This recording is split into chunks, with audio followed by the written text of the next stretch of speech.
Well, g'day, Pete here from Ace Creative. Thank you guys so much for joining me. Before I start, I'd like to sing you all a little love song. Not really. I would love to talk about the Pentax Smc 55 1.8 lens. Don't remember where I got this, but I thought I'd better take it out and give it a go. So I attached it to my Fujifilm X-T1. A YouTuber that I've been following recently is a fellow called Ant in the UK, in England or Britain, and he recently has done some series in London, which I really enjoyed because I've never been to London, so it's always nice travelling vicariously. So I thought I'd do a city shoot. I haven't done a city shoot in ages, some street photography, and I didn't want to do the normal CBD shot, so I took my the 55mm and my X-T1 and had a look for some parts unknown, going down some alleyways, more on the periphery of the city than some of the inner suburbs. So first thing about this lens, 55mm I think is probably good for portrait photography. I've said before, I'm kind of turning off 50 or 55mm on APS-C. I'm finding it's just a little bit too long. In saying that, I'm really impressed with the photos that I did get, and they're probably running through now. One of my goals for this photo, or for my YouTube channel, apart from being a creative scratchbook, is to try and think or try and answer questions that, is this worth buying? Is it worth, in this instance, looking at vintage lenses or vintage glass? And it really depends on what you're using it for.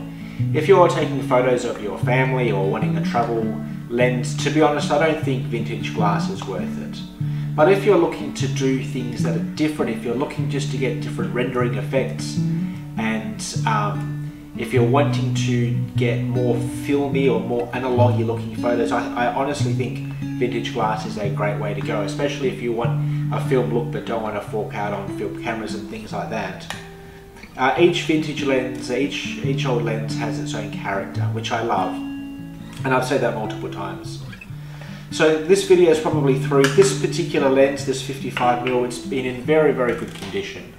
Everything works on it superbly. I'm very, very impressed. And again, I really can't remember where I got this lens from. There's no hazing in it. It came with a filter on the front, one of the Hoya ones, which is quite superfluous with film, with digital rather, but protects the lens nevertheless.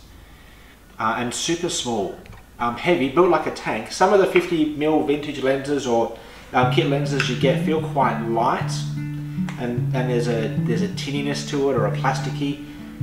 Certainly some of the later ones, but this one is solid. It really feels like a good lens, and I recommend it. It's the I'll tell you what it is. Keep my glasses on for this one, guys.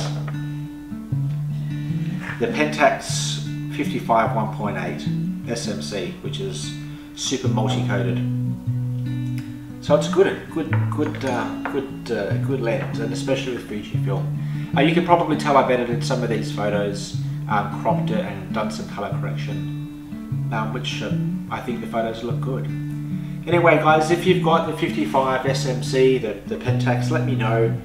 As always, if you've got any thoughts or any comments, let me know. And if you've taken your camera out to your city recently as well, let me know. I'm really keen on supporting new YouTubers, or really any YouTubers, where there's nothing, I'd lose nothing by having a look at your channel and subscribing and liking and commenting, so really would like to support you. As always guys, thanks for joining. Love God, love others, and take time to listen.